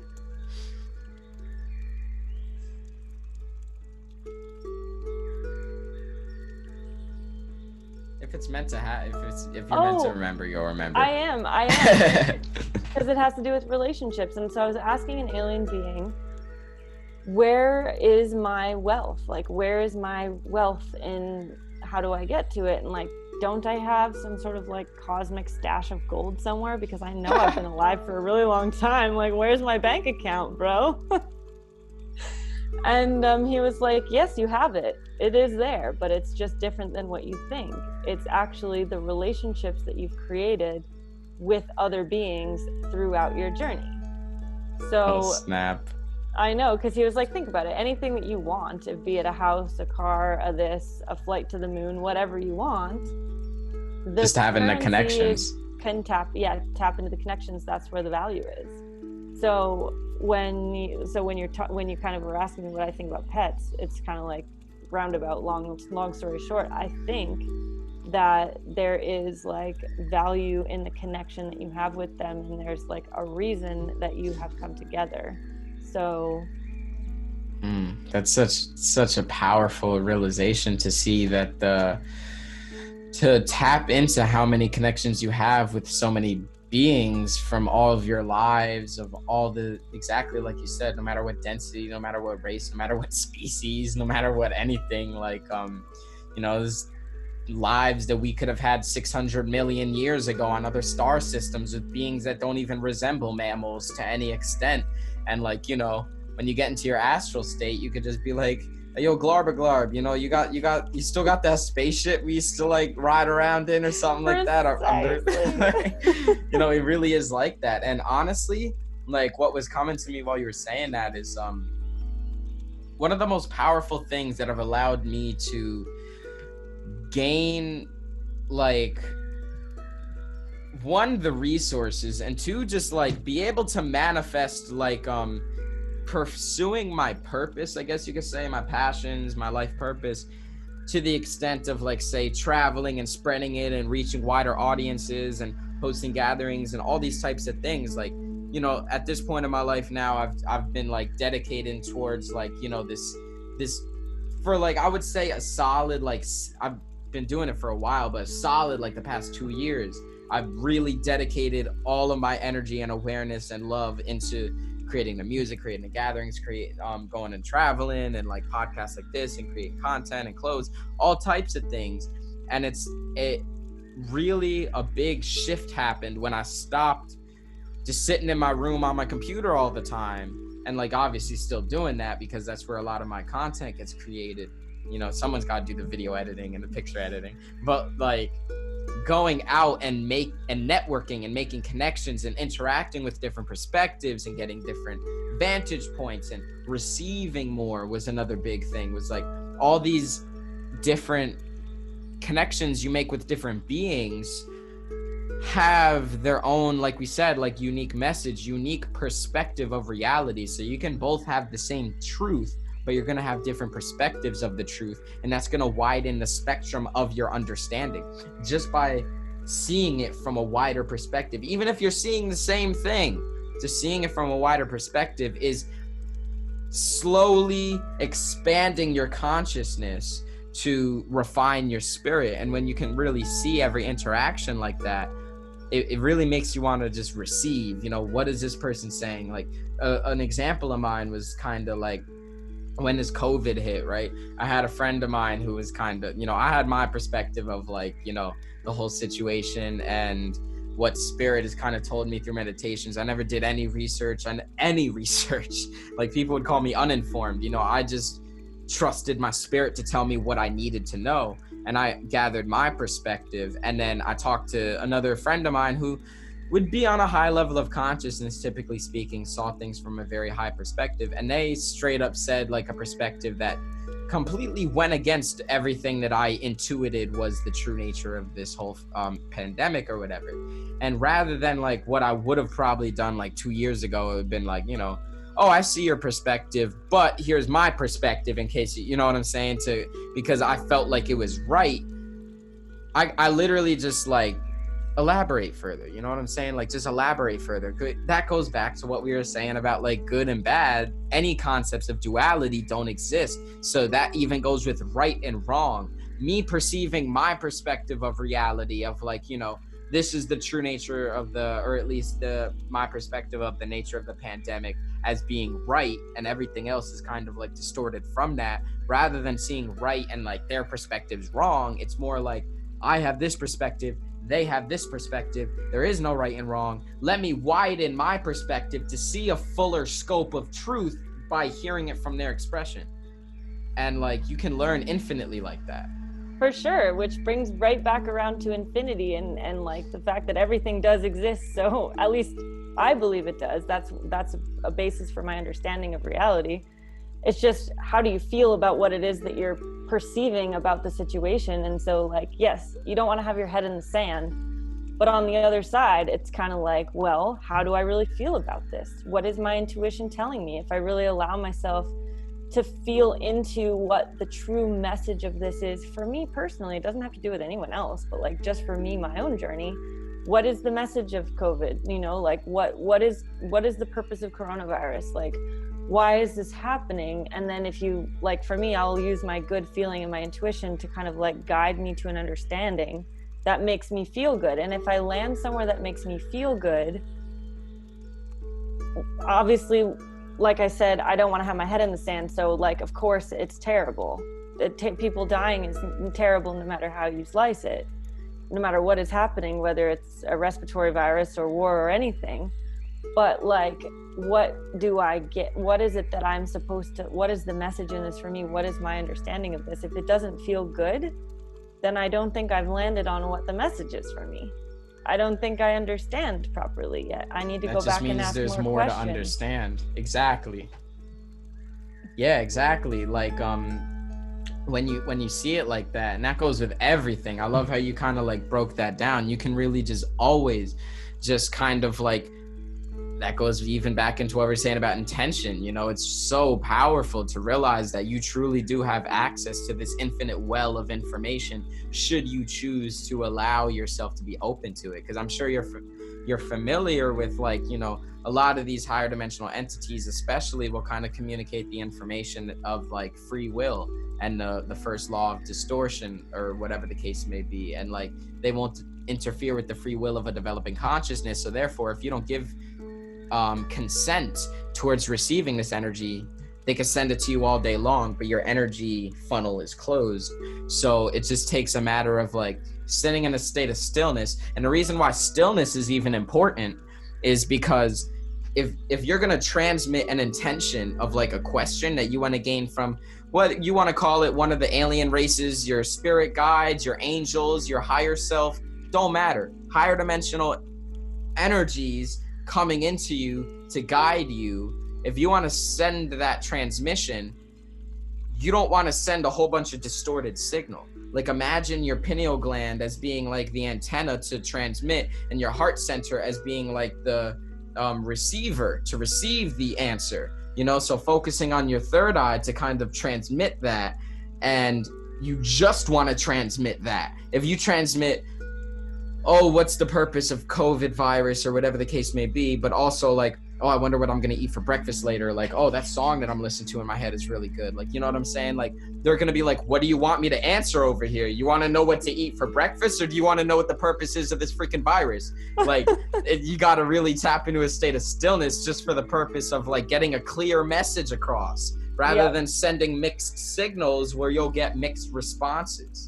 Correct. This is so important. It is so important. And like I don't remember where I heard this or where I kind of picked it up, but it's like the more pure and intelligent the question, the more like perfected the question itself, the more perfected the answer you're going to receive. Like you're saying, if you're like, what is the purpose of life? It's like, Want to be a bit more specific over here? If you want to, like, you ever seen I keep pulling out a bunch of movies in this, but like, you ever seen Hitchhiker's Guide to the Galaxy?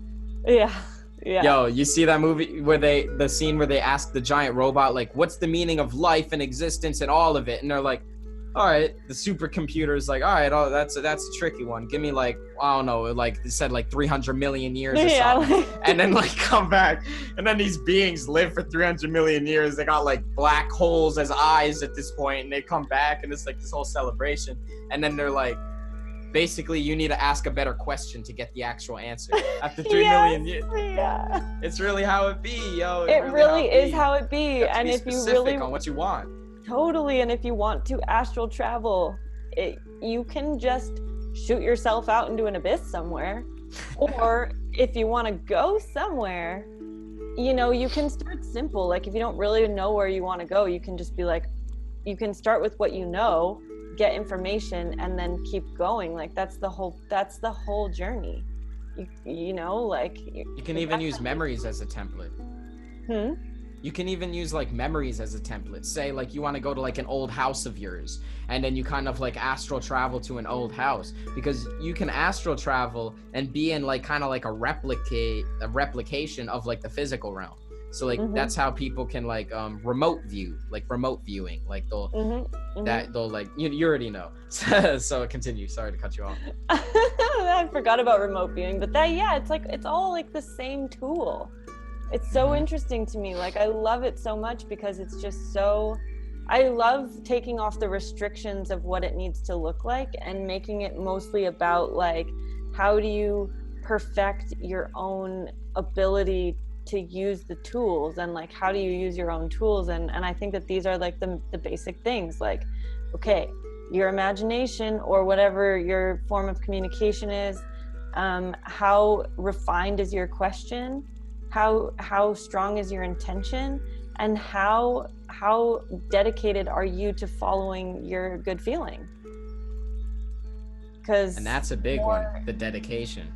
Yeah, and like I think that that's big, because you can have a good intention and you can go out there somewhere, but like if you're swimming in a water full of sharks and you're just like, oh, this is terrible, it's like, of course. Let's figure out somewhere else to go. All right, this isn't where you're meant to be. So that's the biggest one for me. And I think that, at least from what I've seen, especially like reading other people's experiences of astral travel, or even hearing the messages that they bring back, I think that the purity of the message and the like experience itself becomes diluted when the person who's gone to experience that thing isn't isn't like in the process of constantly refining the message, or like the understanding of the message. There are people who are really good at refining the message to reflect their true good feeling, and those I think are the messages that, at least for me, are the most meaningful, because it's like they're channeling something so pure from their own spirit. It's not like diluted by their own weird feelings. Like, of course we all have weird feelings, we just have to work on like kind of like sorting through them. And I think that that's just a big thing. And like, there's lots of different messages that you can get online. Like you could look up channeled messages, and you could look up journeys, and you could look up all kinds of stuff. But like, normally, at least for me, I can tell if the journey is conveying information that is pure, like, not to say that it's not pure, because it is pure, but it's like, it's not really hitting for me, because it's like, sorry, but you're kind of like swimming with the sharks, man, and like, that's cool and all, but like, yeah, no, it really just comes into like, that resonates and hits so deeply.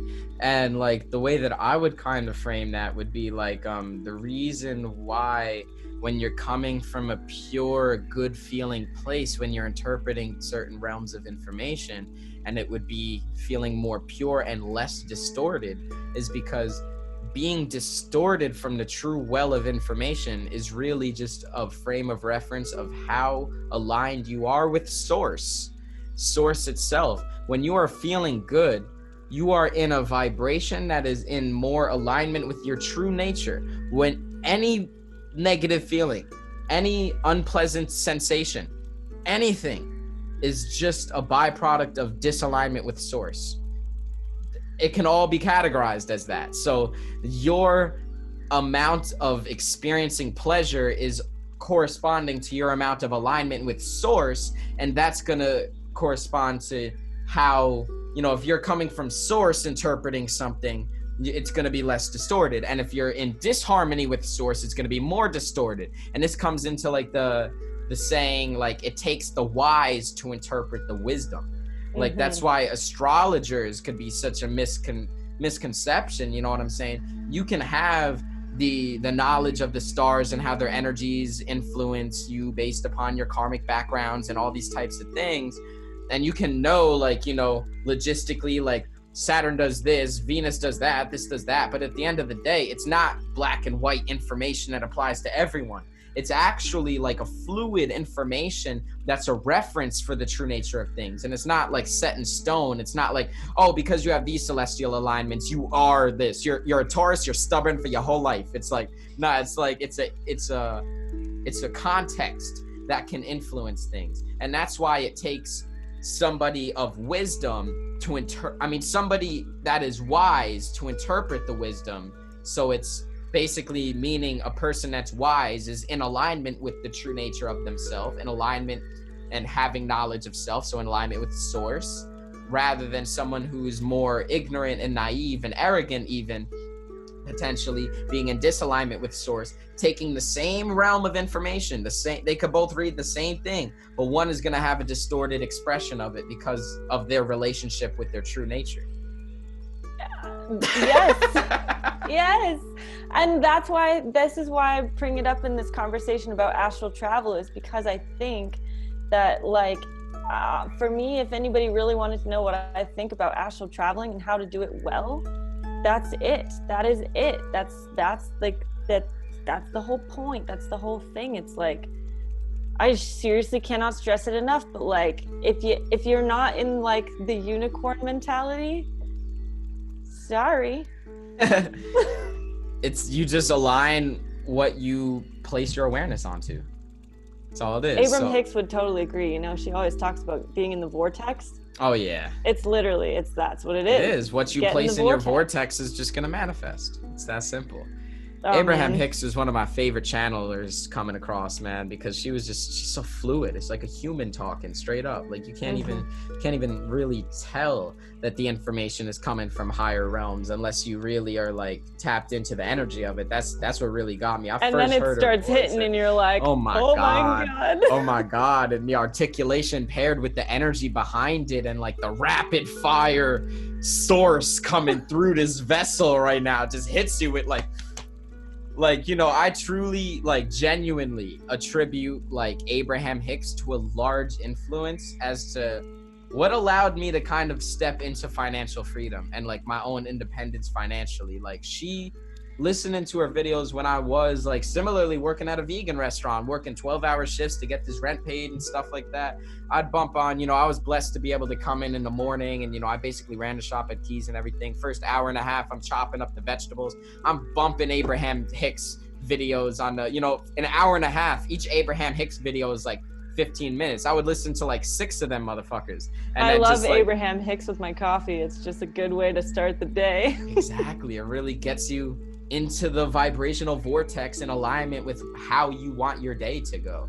And just like, you know, that even goes into like why I started this podcast in the first place. Like, truly was like because of what you just said. Like, you know, listening to someone like Abraham Hicks, doesn't have to be Abraham Hicks. It could be, you know, Alan Watts. It could be Ram Dass. It could be Terrence McKenna. It could be anyone. You know, you're just like tuning into somebody that taps you into a state of like, my intention behind like literally everything I create is not only to give information, which one, I'm not teaching anyone anything. I'm just reminding you what your soul already knows. You know, that's what we're all doing. Everyone already knows everything. We just forgot when we came here. It's like either giving information and or inspiration.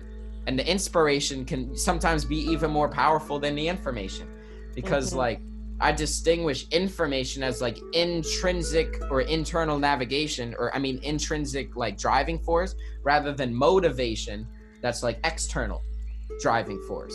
So I try to like really put that energy into it. And like we were talking about earlier, the energy you put into something is going to be received. So whether it's a podcast, whether it's a video, whether it's a writing, whether it's a painting, whether it's anything, if you're really putting that intention to like that if you're in a good feeling state within yourself when you're expressing it, it's going to be received in a way that's in harmony with source. So even if you're not necessarily writing a freaking math equation in your painting, there's still going to be an element of truth that's received from it because of the state of vibration you were in when you created it.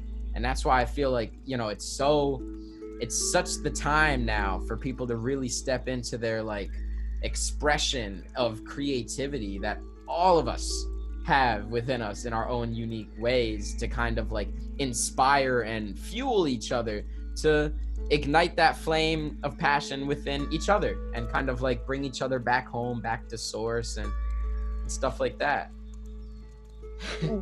What a good conversation. Oh my God. I'm like, yo, it's seriously. so fun because we've never talked before either. So it's like, I had no doubt that it was going to go down here. The only thing that was going through my mind at one point was like, you know, I'm going to have to expand the title to just more things than just astral projection. I'm going to have to be like, you know, astral projection, dimensions, ETs, like, you know, we definitely touched on a lot of things. And this is for sure, we'll definitely have you on this podcast again in the future. It's definitely a necessity, and like, you know, we'll stay connected and stuff like that. And just, I look forward to seeing you expand upon expressing this information. You have so much to share. That's why when I tapped into your energy, I was like, that's definitely someone I want on this podcast. You know, I need to get them in front of a microphone and just talking about random rabbit hole conversations for hours.